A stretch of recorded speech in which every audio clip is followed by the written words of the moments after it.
Well, I'm so excited to be a part of this interview with Jackie Cote because she's going to share something that we all have: adversity. When we're in the middle of adversity, it seems so profound. It's crushing. Sometimes we have trouble moving past it. Sometimes we lose our hope. But the title of Jackie's talk today is Adversity is a Gift. Are you going, I don't think so, right? But if we allow it to be. And so she's going to share with us today and do a little coaching like she does to help us move past those challenges and to see the world in a better place. Hey, Jackie, welcome. Thank you. Thank you for having me. This is such a second time with you, and I'm so privileged to be here twice. I know you were in my first podcast that came out a year and a half ago on the extraordinary marriage, and she lives Mhm. in an RV. So y'all go back and check that out. It was everything about that. But today we're talking about adversity. So, what makes you want to talk about adversity? You even said you were writing a book. Mhm. Yeah. So what's really funny is I started the book process way before 2024. It's about a year before, and something just kept like holding me back from writing it. Holding me like I just kept maybe it's called writer's block, maybe not, but I was like, what? I don't know. Then all of a sudden, 2024 hit. And everything, the adversity that I went through, I always say 2024 is the year I have a love-hate relationship with it. Mm. I went through a lot of stuff with family, and we actually, speaking of the RV, we actually for the first time decided we were going to be stationary in October 2023, and we went and stationed up in Gypsum, Colorado. And we didn't know why. We were just like, let's just take a break for a while because we did a lot of travel, go, go, go. And a month later, I couldn't reach my parents on the phone. I kept trying to call them every weekend. I talked to my parents on a Sunday.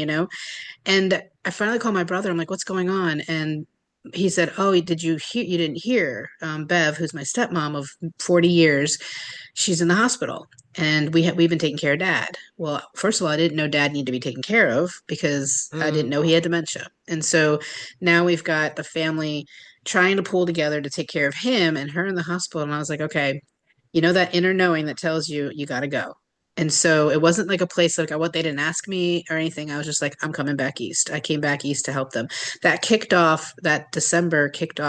November, December kicked off 2 months, 8 months actually of not being at home with my husband and my dogs. But thank God we were stationary so that he could take care of all of that. But everything happens in divine time, divine intervention, as I say, God knows what's coming. So let's put you here. And kicked off the year of adversity that really became such a gift. And Mm. again, I didn't know that going to be with my dad and taking care of him with dementia was going to be one of the hardest things I ever did, but also one of the biggest gifts I ever received. And same thing with my mom. And I took care of my stepdaughter for a couple of months after her surgery. So there was a lot of stuff in there.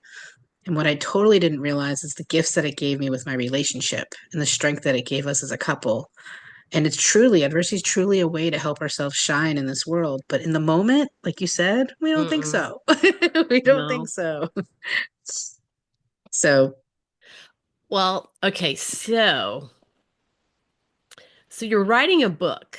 And so what yes. kind of things for somebody who's in adversity right now, um, how do you think our thought processes are formed? How different people deal with adversity in different ways. So Hmm. how do you think that's formed? Yeah, it's a great question. So, the book is really centralized on, I always call myself the I got it girl for decades. I'm like, I got it. I don't need any help. I'm in this alone. I mean, if anyone can relate, they're like, I'm an expert problem solver. And that all came from at a young age. My mom passed when I was 5 years old when she passed. My dad had a construction company. I had eight or six siblings. Eventually, we had two more with a step family. And that whole time, you'd think with a big family, like I'd have a lot of support, but everybody was a little older, pretty about 15 years older than me. So there was a Mm. big gap. So they were kind of living their life. One's married, some were in college. And so I very much at a young age had to learn, okay, if you want to eat, you're going to figure out how to cook. If you're going to want laundry, you figure out how to push the buttons on the laundry machine. Wow. And, you know, you maybe asked a question and then from that point on, like you do it. How did you get to school? I was like 9 years old and had to figure out, okay, where's my bus come? Like what happens? You know, so Wow. I became very independent very quickly at a young age. And then as I go and I created that fiercely independent and I like I said the I got it girl. And the I got it girl really comes from this place of control, from a place of fear. Right. So the fear is like, okay, what if I don't have this? What if I don't like I need to like figure it out, problem solve it, which again, gift, total gift. It gave me the gift of fierce independence. And I paid for everything since I was, you know, 12 years old, 13 years old from that first job, paid for my first car, college, all the things. And I was so proud of myself. So I became this like, and then I traveled with my work and did all these really cool things. So I had a cool life on this fierce independence. But I was always from this place of control and survival and from this place of fear and survival and control. Mm. And as the past 6 years and the journey that I've gone through my own self development, I discovered that, oh, wait a second, like people are here to support me. I am allowed to receive support from others. I am someone who deserves and is worthy of it. Because one of the stories growing up was that I took on the story of being a burden. My family loves me profusely. Like, there's no reason why they would ever think that. But I created that story as a little girl to protect myself so that if I'm a burden, I have to take care of it. I don't want to. And so if you're a burden, well, then you don't want to burden people. So what do? You always help others and you never let yourself receive from others. Mm. And so sliding into this last year, my husband and I have been together 9 years now. And in year three, we had some challenges and we were almost breaking up. And we did some discovery of self and worked on ourselves and we stayed together. And as every relationship, you go through multiple challenges and everything. So I thought that last year was going to be something, being away from my husband for like a solid 8 months was going to be a tough journey for us. It was going to like, because the last time when we had that challenge in year three, I was away 3 quarters of the year because of my job. And so I had this fear. I was like, oh no, you know, is this going to hurt us again? It brought us so close together. And here's why.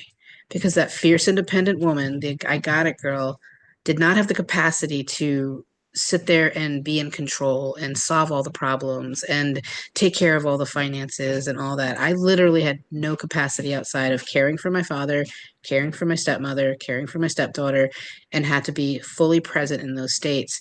And I literally just let go, let God, and handed and let my husband support me for the first time in like 9 years, right?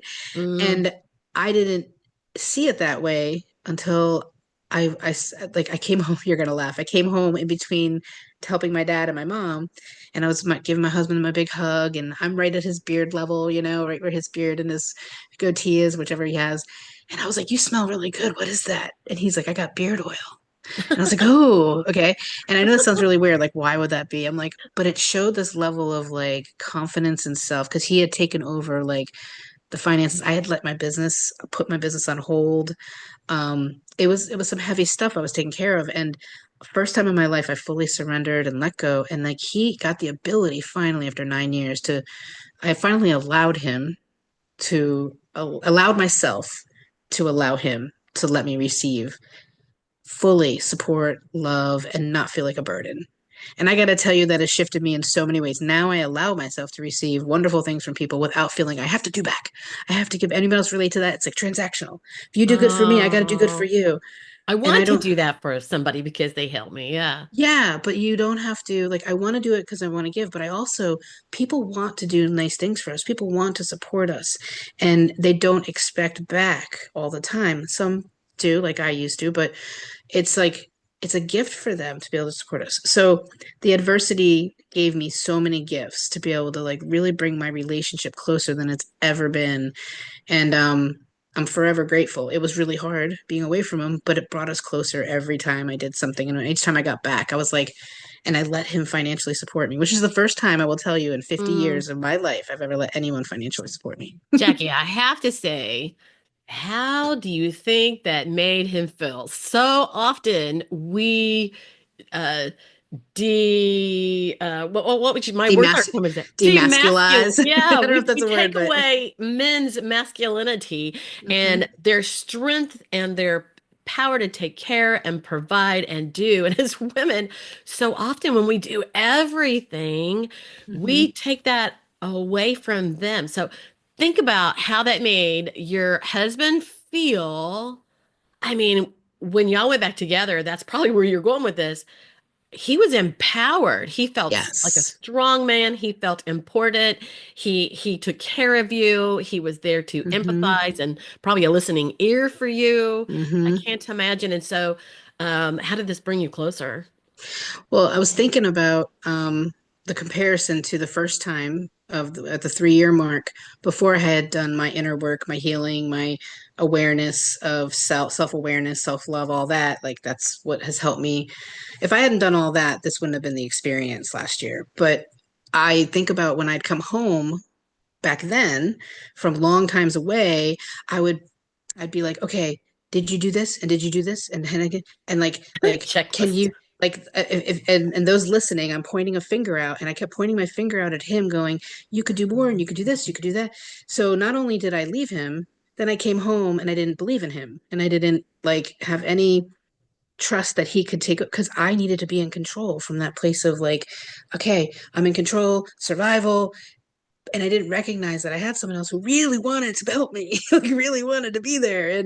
And so the difference this time is like I because I let go and I surrendered and I was from this place of trust, surrender, and love, which is the thriving instead of surviving. Mm, That's what the book's about when you asked earlier. It's shifting from surviving to thriving. And I'd come home and I'd just tell him how grateful I was and just how proud of him I was and how much I like just was appreciated him.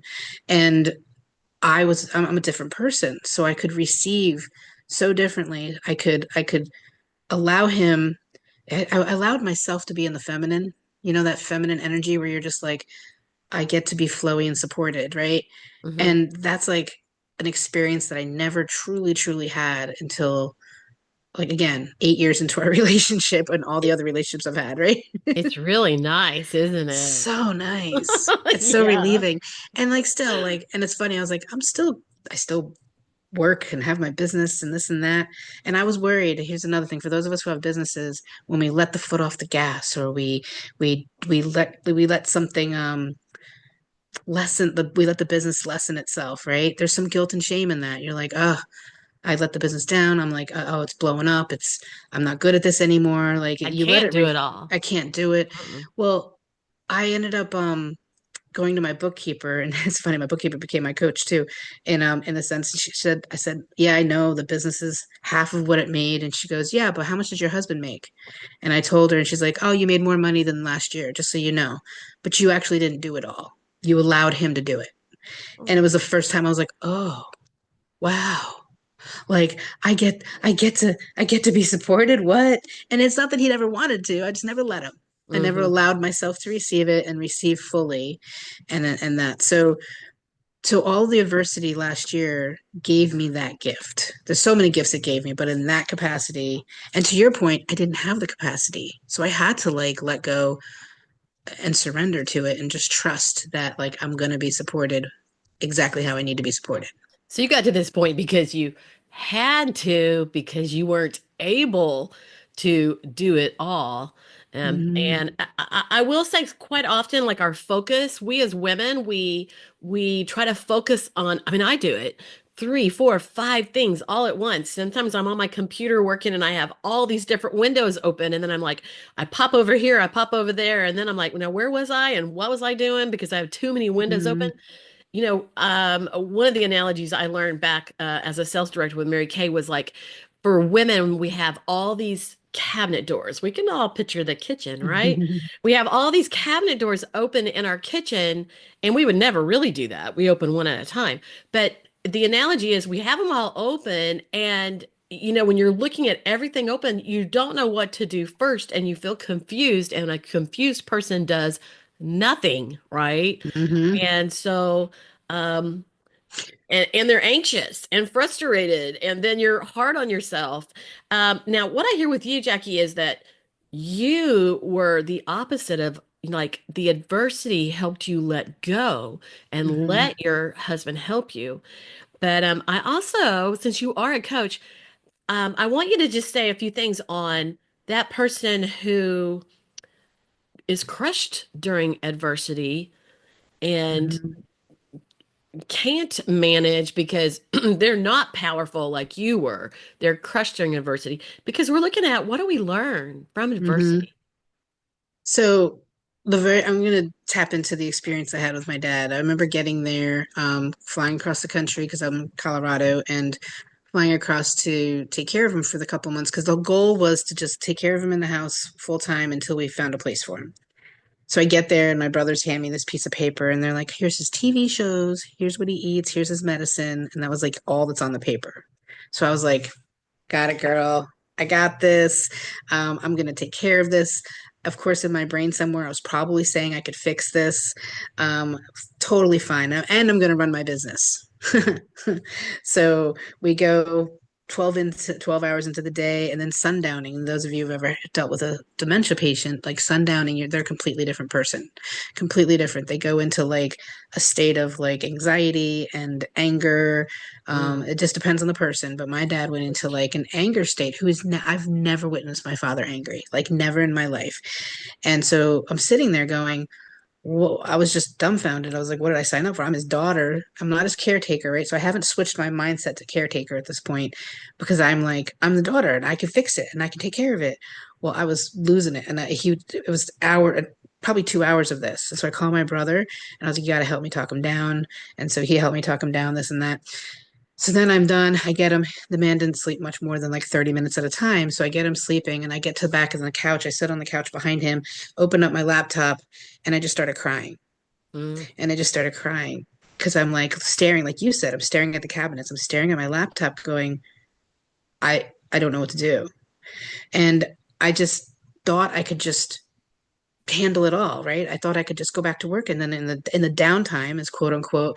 And then I left a message for my coach at the time and I'm like, I don't understand what's going on. Like I have free time. Like I'm here to do this. And the next day she messaged me, she's like, there is no free time. Like your capacity, you have to heal in the moments after you experience these things. Like your free time is to recuperate from what it is that you're doing. This is not. And then I got on the phone with another friend, and my point is you have a community, people. Like please utilize your community to help you see things. I didn't just like see it in the moment the gifts in the moment without the support of the people in my world. So another friend got on the phone with me the next day while I'm cooking dinner because my dad was a sweetheart all day long. Like I Aw. love you. You're amazing. You remind me of your mom. Like you're Aw. such a gift. And like I got everything I wanted, right? Then the nighttime he was a completely different person. So I had to like, how do I manage this? And my friend said to me, like, he's like, I'm going to tell you a couple things and you're not going to like me. He's Oh. like, one, you can't do this alone, which I thought I could when I came in because I got it. Um, you can't do this alone. You're not meant to do this. You think you're good at everything and you might be okay at this. He's like, but you're not going to be good at this. This is not what you're meant to do. Meaning the caretaker, like the full-time, hero in the situation. He's like, you can't fix this. He's like, and you can't God, I forgot my fourth one. But anyway, he was just giving me the reality of the situation. And it really was so amazing to hear because then immediately I called my brothers and I said, every 8 to 10 days, you're coming to help me. You're going to come in and take care of him. And I went and got a hotel and stayed in a hotel room and gave myself self-care and got a massage and did things. Wow. So you could Every refuel. Yep. Every morning I'd get up and I say, Dad, I'm going outside, and I go barefoot in the grass. This is November, and December, and January, by the way. So it's like in New Jersey. And so it was very cold. My dad would giggle and laugh. He's like, you're crazy. And I'm like standing in ice and snow and cold water. And why did Um, you do that? because grounding like when you ground to the earth, it like clears out like the energy that's in your body that we hauled on. It helps release. So I would Uh, just breathe, do deep breathing exercises. Grounding on the earth can heal a lot within you in the moment and bring you back to peace. And so go ahead. I Do want you to want say to? that's interesting because I'm a barefoot person. My mom always said, keep your shoes on, but I'm a barefoot person. And whenever I need to refuel, so I didn't know that. And when I need to refuel, I tend to want to go and breathe in, especially the Yes. morning fresh air. And Yes. and I'm barefoot unless I'm going to be doing some major walking, which I do need my tennis shoes for that Then to you're make me naturally happy. know that naturally And I'm grounding. You didn't even know. refueled. Yeah, that's cool. Yeah. Okay. Okay. Yeah, it did. I mean, grounding in general is just great to do. But when you are in a high stress, anxiety place or something that's like, and you just need to like relax the nervous system and regulate the nervous system, nature, fresh air, nature and water in nature, and like rivers, lakes, And all that's that why we stuff. love the ocean and the lake and the trees and Hmm. the squirrels. And we just love I love being in nature. Some people don't like to be outside, but I love to Yeah. be in nature. So Yeah.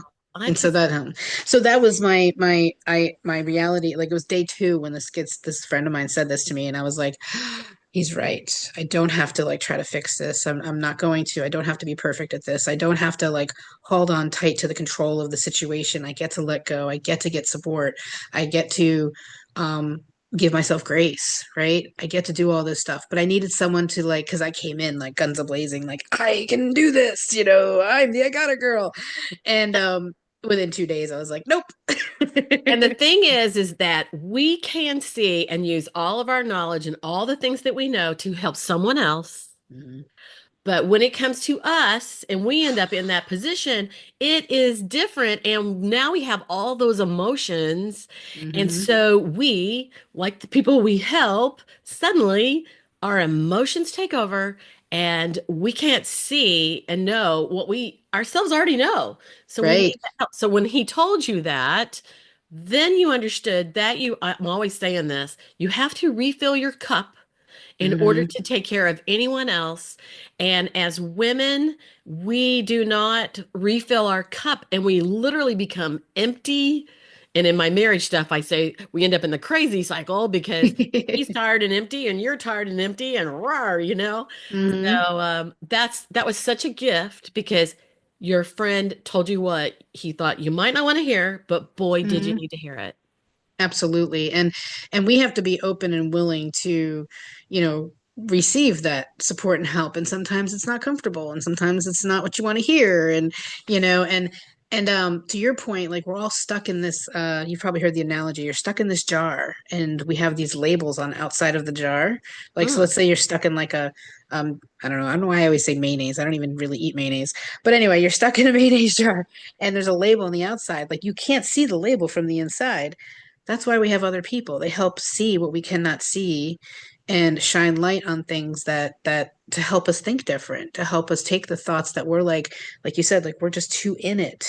And we need someone to shine a light on, like, or a mirror back at us going, okay, okay, here's what I see, here's what I see, here's what I'm hearing, here's what, da da da da. And then you go, oh, okay. And I do say take what you like and leave the rest, you've got to be you don't want like everyone else to tell you who you need to be and who you are. Like, I'm not talking about that kind of Don't stuff. take I'm it to talking about, heart. yeah, Yeah. I But get, listen. I listen, process, and take what aligns. And if he didn't say that to me as direct as he said, I might have been like, it might have taken me a little bit longer to like process like what was really going on and how I couldn't do it all. So, You are probably a direct person because you're a powerful person. This is what I'm hearing. And what I find is that a powerful, direct person can take that other hmm, person must be direct with them. Yeah, in order yeah. for you to hear. So I love that.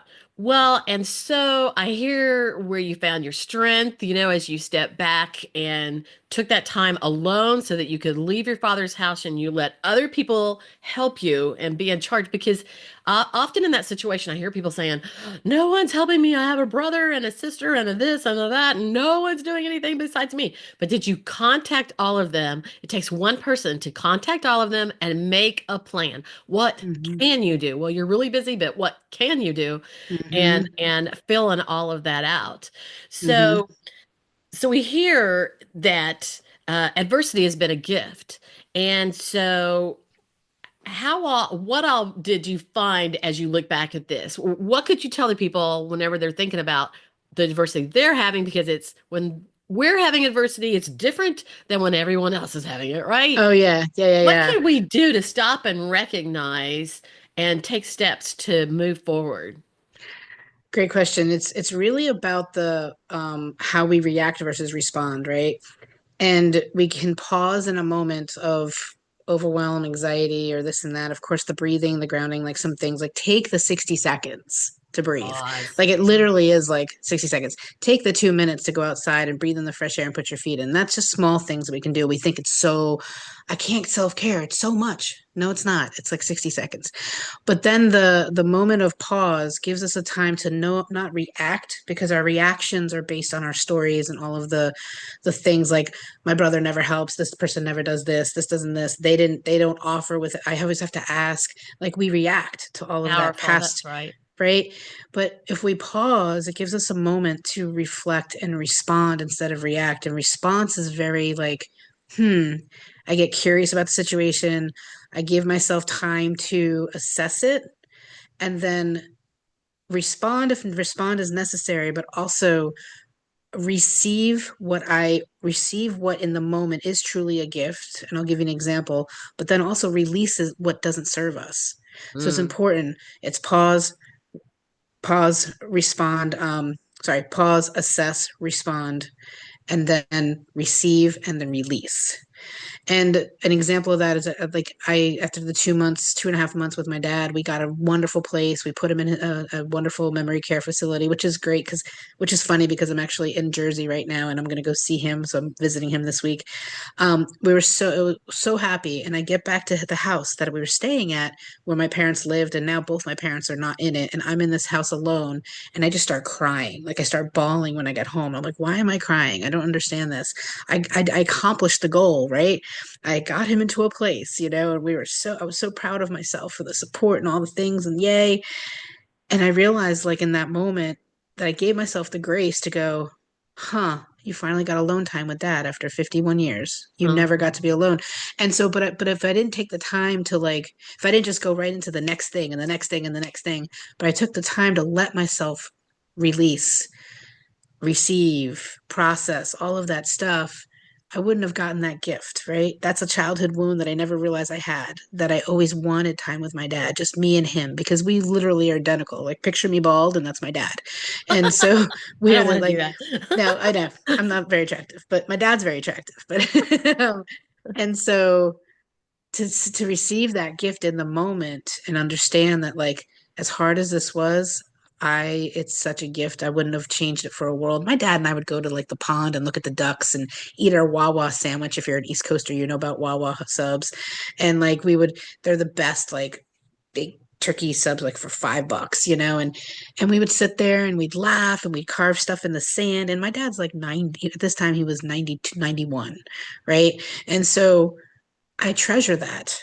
And I never got that for all my life. And I was like, wow, dementia gave me this opportunity to have this, to heal this wound. And And then you've the same thing, slowed up enough to enjoy it. yeah, yeah. And I could sit there and like hold on to like all the negative stuff that my dad like was spewing at night or all the things that I went through at night.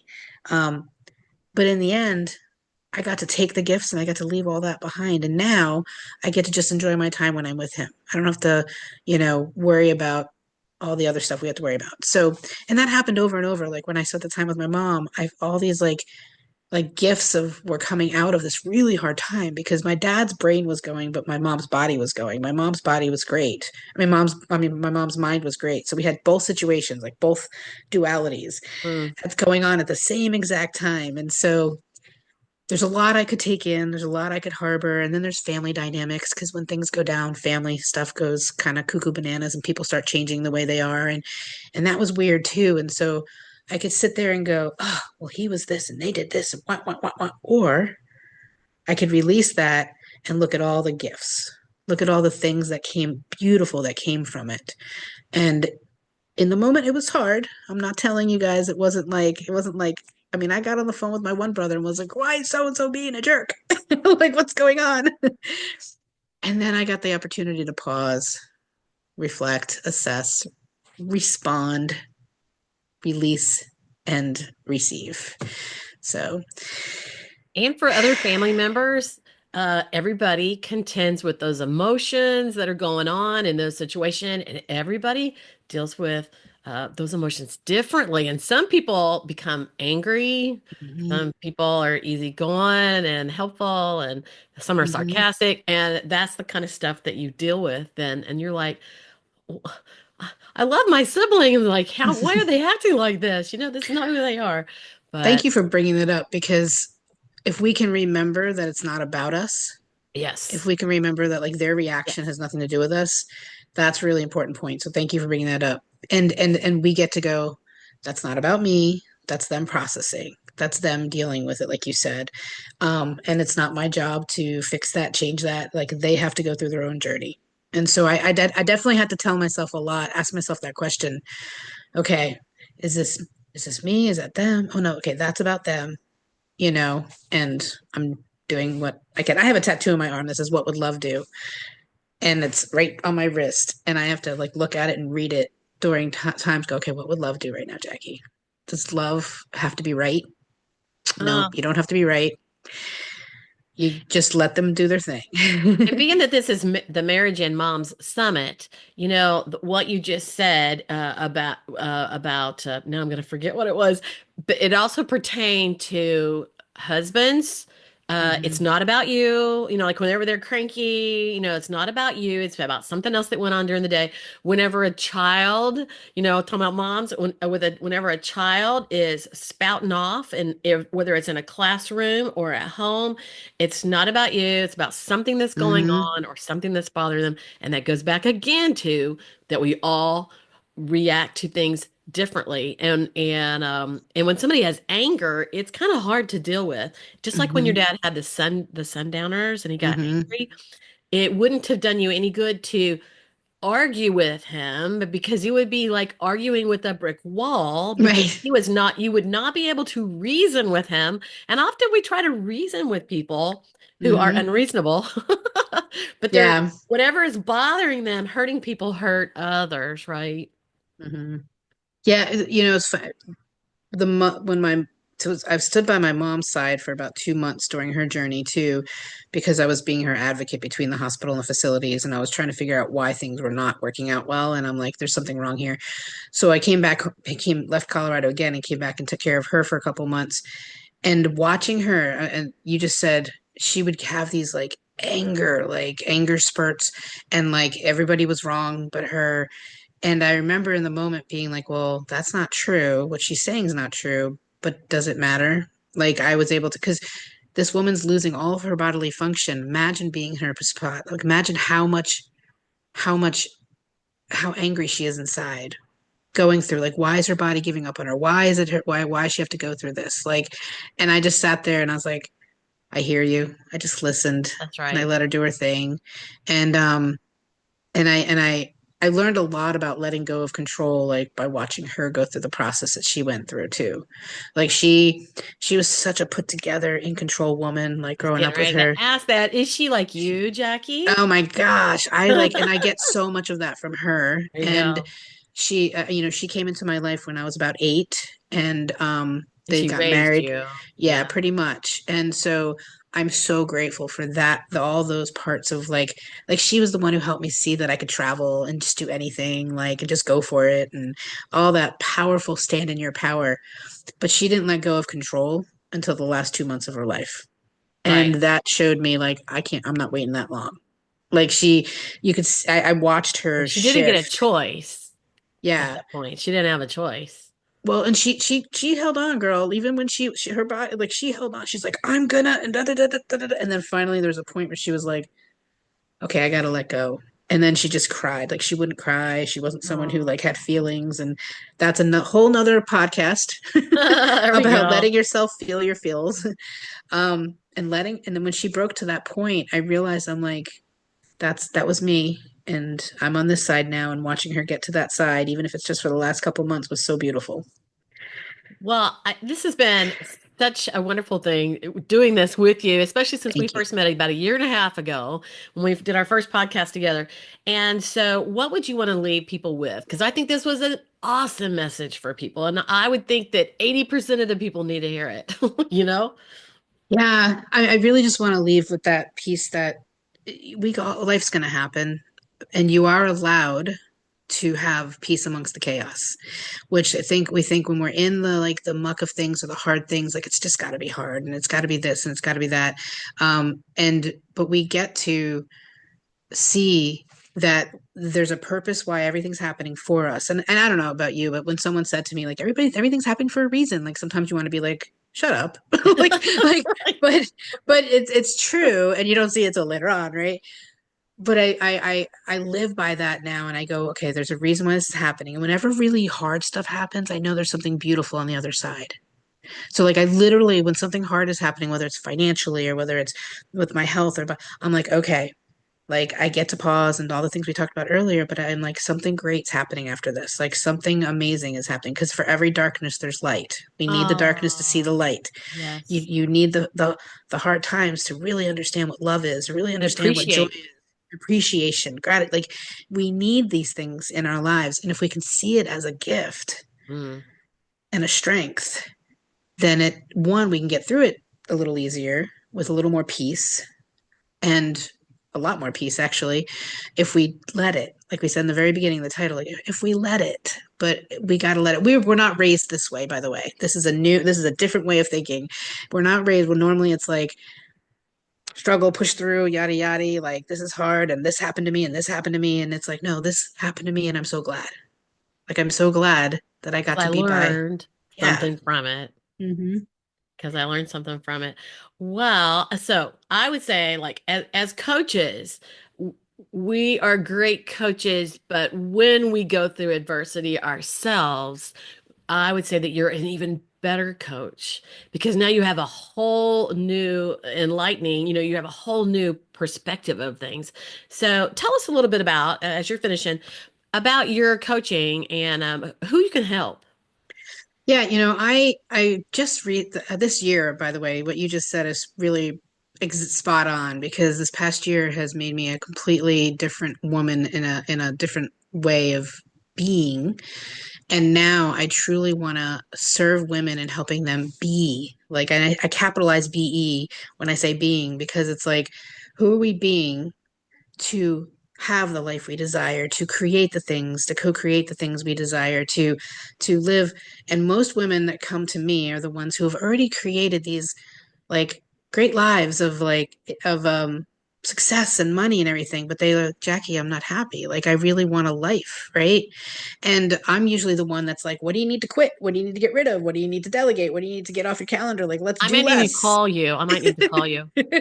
I want to and I live it. Like I don't just speak like I live it and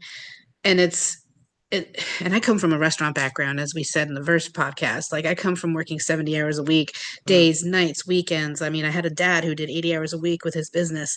And so I come from that background and to be in this place where I'm like, I have a podcast today and I'm going to go see my dad for the rest of the day. I have like, you're my only thing today. And I love it. Like, it's a great way to start my day.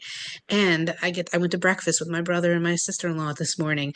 I get to create the People. life. Yeah, I get to create the life and fit the success and money into it on my terms.